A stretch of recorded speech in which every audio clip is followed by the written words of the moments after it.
Go on to questions. Before we get started with the press conference, we had some losses to our Husker family last week. I just want to acknowledge Ron Light was a lifetime Husker fan and attending the game. His son Jason is the general manager for the Buccaneers. His daughter Patty is a school teacher in town. Our thoughts and prayers are with him and his family.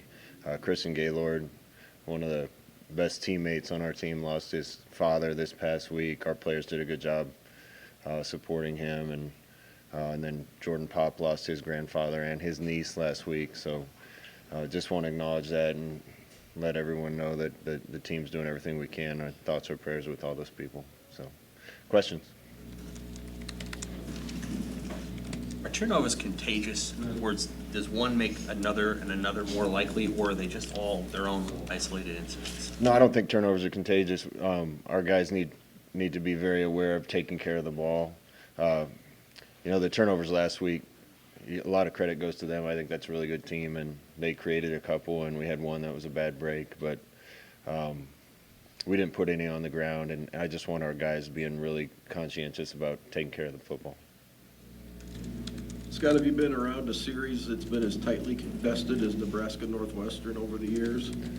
Yeah, well, I've only been part of one of them, but I'm a student of what's happened around here and seen all the close games that have happened between Northwestern and Nebraska, including last year, Hail Marys and overtime games. And, they're just such a well-coached team year in and year out. They're disciplined, they're smart, they're not going to beat themselves. And those type of teams end up in a lot of close games. So if we're in one, we need our guys to respond well. What can you learn about your team on a week like this, just after a performance like Saturday, how they come back and respond this week? We had a great practice this morning. The guys are excited. Everything they want to accomplish is still right in front of them. I told my guys to put that one behind us fast. We need to be focused on this week and concentrate on practicing as well as we can to get ready for this game. Scott, you're playing some teams in your division the next couple of weeks. Just how important and critical is it right now to win? It's always critical to win, but we got to keep improving. This game is the most important. Once we finish this one, the next one will be most important. This is the time of year where you start to get a little tired and beat up, and every team in the country is that way. We're no exception. We got 2 weeks here before we get to a bye week and get recovered a little bit. But we need to practice this week like it's our first game, last game, most important game. Then we'll flip the script and do the same thing the next week, and then we'll get a chance to rest the guys a little bit. Darian Chase involved in a couple games. Were there any other of the young guys in that wide receiver room getting close to being able to help you today? I hope so.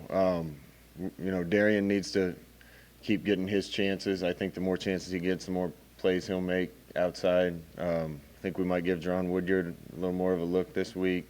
We need some more guys playing out there, and we're just going to have to force feed them and bring them along. What's your assessment of where your offensive line is at? What you want to see, moving forward? Looking back on the tape, I thought in the run game we fought and did a pretty good job, opened up some holes against a good front. We didn't protect very well Saturday. We need to keep improving on those things. We need to keep getting a little more movement in the run game and give Adrian a little more time so he feels comfortable in the pocket. At times we've looked really good. At other times it hasn't been up to our standards. So just a matter of going back to work and continuing to improve. Is there anything that he can do if he's not getting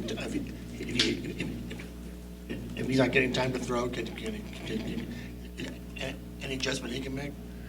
One thing we talked about today and are going to talk about all week is making sure that Adrian's dealing with things that he's expecting and not a bunch of uncertainties. And that means receivers being in the exact right spots and protection being a little better, snaps being better. We're putting an awful lot on him anyway, but when he's worried about where the snap is, worried about who's coming unblocked, worried about if his receiver's going to be in the right place, that's too much to put on a quarterback. So we'll continue to dial all those things in. I think as some of our young players on offense get some more reps and some more experience, that'll continue to get better. How's Adrian playing right now in your eyes? He's doing well. he played tough Saturday. He got us some yards when there wasn't anything there. He was dealing with a lot of pass rush with very little time to make decisions, and they have a really good team. They're number one on my ballot. I know the season will play out, but where it sits right now, that's as good a team as I've seen, and he was dealing with a lot of that. I thought he did pretty well under the circumstances. Defensively, what kind of challenges is Northwestern going to present this weekend? Northwestern got a really good defense. They always will, I think, as long as that coaching staff's there. They're physical. They don't allow you to run through the tackles very easily. Their DBs play off and don't give up anything big, and they do a good job rallying to the football. So they make you earn whatever you get. They've been running basically the same scheme for a long time and been successful with it. So we're of the mindset that we got to go try to earn whatever yards we get. Scott, what is it about your personnel that led you to go to that flex bone in the, I guess was it late in the first quarter? Flex bone, huh? Nothing. We have some personnel that I think can run it. You can't run that stuff unless you've been working on it. We've been working on it for a long time. Some of the things we were running fit the defense that they gave us, and I thought the guys went out and executed that well. You know, we had a whole drive that we put together with that stuff, and they called timeout. Then we had an unlucky play on a pass play. I think we'll see more of that stuff going forward. I want that to be a piece of what we're doing. I think it's part of what Nebraska's been built on and the fabric of what we are that we need to get back to a little bit, and I think we got the right personnel to do it. So we'll pick our spots, but it certainly looked pretty good for the first time out. Is there a reason why you kept it, or was it just ready finally to actually run out? It all has to do with the defensive scheme that we're going up against and how close I thought we were to being able to execute it. How do you manage just Maurice Washington's body's durability going forward? You know, you've got a couple physical defenses coming up. It seems like he's been slowed a little bit the last couple of weeks. Yeah, Maurice is a factor when he's on the field. We got to try to keep him on the field. You know, he's been nicked up a little bit a couple times. You know, he's headed in a good direction. We just need him to be reliable and be there for all 4 quarters in our toughest games. And if he is, we're going to be a better football team. What should we call that formation? Well, I guess I would call it an I formation, but maybe I'm not an expert. Hey, Scott, what kind of conversations, how much time during a game when you're in your role do you have to converse with Adrian or a quarterback when they're going through struggles like he was in the first half, or do you leave that mainly to Mario? Again, I don't want to phrase it like Adrian was going through struggles. If you look at the tape, he got flushed a bunch, was trying to make things happen. Mario talks to him. I went over and talked to him 2 or 3 times. He doesn't get rattled, so that's not an issue. We just need to communicate with him what we're going to do to adjust and fix things. But I'm not going to, for a second, paint it as Adrian's struggles. You know, we win and lose as a team. We make great plays and bad plays as a team. And Sept, just to clarify a little, we were in I formation some, and I would call the other one a double wing set. Yeah, I don't know why I call it flex. Adrian was saying you kind of showed him how to run some of those option plays. Does that give you flashbacks when you do that in practice? Flashbacks, I don't know. I've never grown so old as I don't remember it and think about it. It's just there's a timing to it. There's a feel that you have to get for it. Sometimes seeing it is good on tape. Sometimes seeing it in person is good. So if he can watch somebody that runs a 5.1 40 do it and get anything from it, then I'll keep showing it. How big is this stretch with Northwestern, Minnesota, then a bye, just to kind of recapture the momentum of the season for you guys? Again, painting with broad strokes, recapture momentum, that can happen tomorrow in practice so that we play well Saturday. We're focused on this one game. If you want me to look at the whole layout of the season, I think it's good. We're not a team with a ton of depth right now, so I think it's good that this is a year where the schedule falls and we have 2 bye weeks. We got 2 more weeks. We're going to sell out, do everything we can. We're going to get to a bye week, then we got 2 more, then we got another bye week. I think that'll give us a chance to lick our wounds, heal up a little bit physically, and recuperate a little bit mentally too, and it breaks up the rest of the season pretty well for us. The Saturday's game against Northwestern will be broadcasted in Spanish as well. Why is it important for Husker football to be brought to the Spanish-speaking Nebraskans? I think that's awesome. I took 3 years of Spanish in high school. Liz Hodwalker was my Spanish teacher in Wood River. My favorite class probably in high school. If you don't use it, you lose it, so I don't remember as much as I should now. But I know there's a lot of residents in Nebraska that speak language as a first, or Spanish as a first language, and you know, Nebraska's one team, one heartbeat, one state, one heartbeat. I think it's great that we're going to broadcast the game so that every Nebraska fan can enjoy it. Scott, with the facilities announcement on Friday, what in particular, what do you want to get out of that building project, and what's important to you about that building as it comes together? Yeah, I kind of tried to say it in my press conference. I think one of the things that made Nebraska was giving the student athletes the best of the best and giving them every opportunity to develop into the best people that they can become. When I was here, we had the best nutrition, the best strength and conditioning, the best weight room, the best academic support with Dennis, who's still here, the best life skills to help you get a job after college. You really felt like when you're a student athlete here that there was dozens and hundreds of people on campus that had your best interest at heart, and we're going to do everything to help you be the best you can be. Be honest, we've fallen behind a few people in a couple of those areas. It's great to see the state of Nebraska and some of the people that are going to contribute to this that we're grateful to decide that we want to get back to a point that we're giving our student athletes the best of the best, and I think that's going to help us compete at a really high level. Hey, Scott, have you had a chance to look at all at that California decision on image and likeness today, and any thoughts on how that might impact the competitive nature of the sport going forward? Yeah, that's awfully political, and I don't want to get into it too much. I just hope at the end of the day that college football and college athletics survive in a way that allows opportunities for all students that want to compete. I think there's obviously some points that could be made for athletes being compensated for all the work they put in. Hope it doesn't destroy opportunities and competitive balance and other things that make our sports fun to watch and what they are. It's a slippery slope, and I hope there's smart people that can navigate it so it ends up in a good place. You favor local, state, federal government intervening in the issue? Again, that's awfully political. Yeah, I just think one thing you have to be smart about is if you start paying players, there's only so much money to go around, and people see a new facility we're building and other things that schools have and think there must be money, and there is. But once you start paying a football player, you have to pay every student athlete, and that's an awfully big drain on a budget, depending on how much is paid.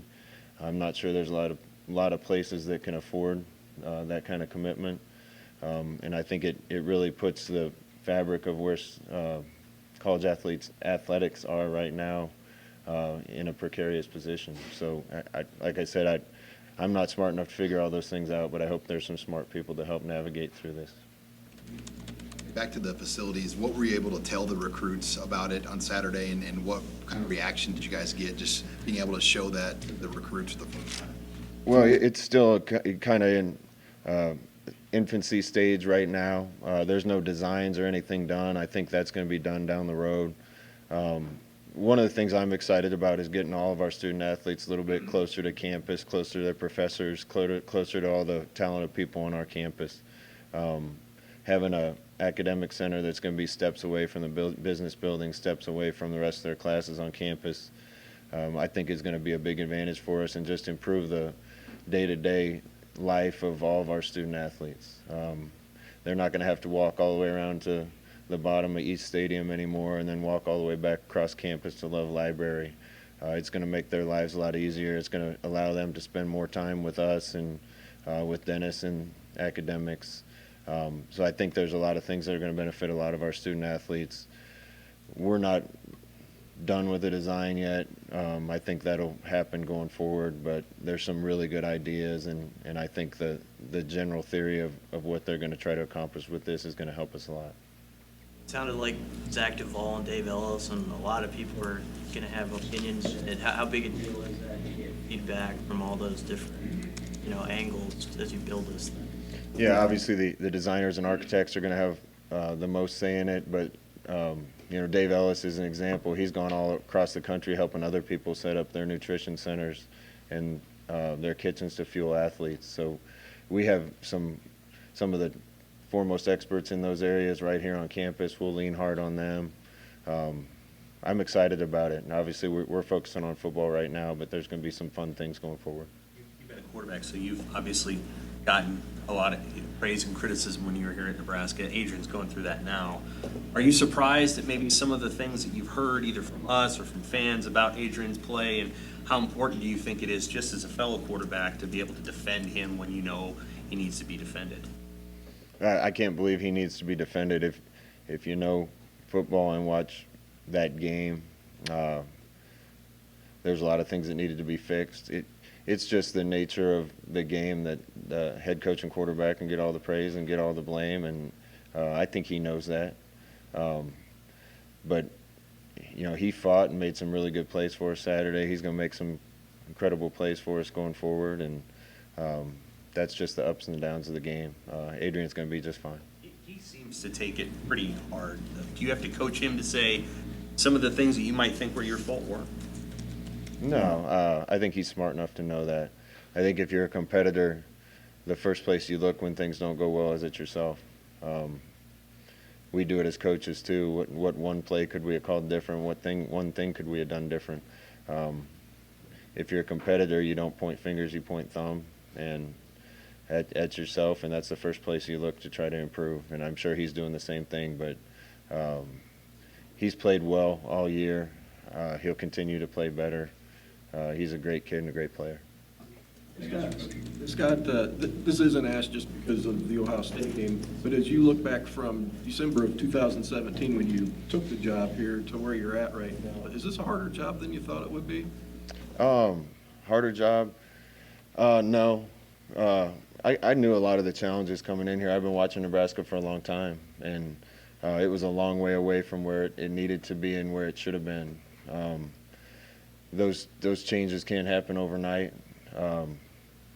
There's a lot of ways to look at things. Going into that game, we'd won 7 of our last 10 games, I think, and 2 of those losses after last night, 7-11 now, were to Ohio State. That's a really good team we played. Things are coming. You're never satisfied with where they are. You always want it to go faster, but I don't think anybody in our building doubts that things are coming. And it's going to make it even sweeter when you get there, when you go through these things. So I wouldn't say it's harder than I thought. We knew it was going to be a big challenge, and it has been, but I'm pleased with the progress we made and excited to make more. So in your eyes, is it on schedule? I don't have a schedule. My schedules get better, and we are. We're a lot better than we were week 1. We're a lot better than we were last year at this time. But we're going to have to play well to win Saturday. Northwestern's a good team. We're going to have to play well the next week. So we got to keep improving. And our kids have to understand that that's the goal every day.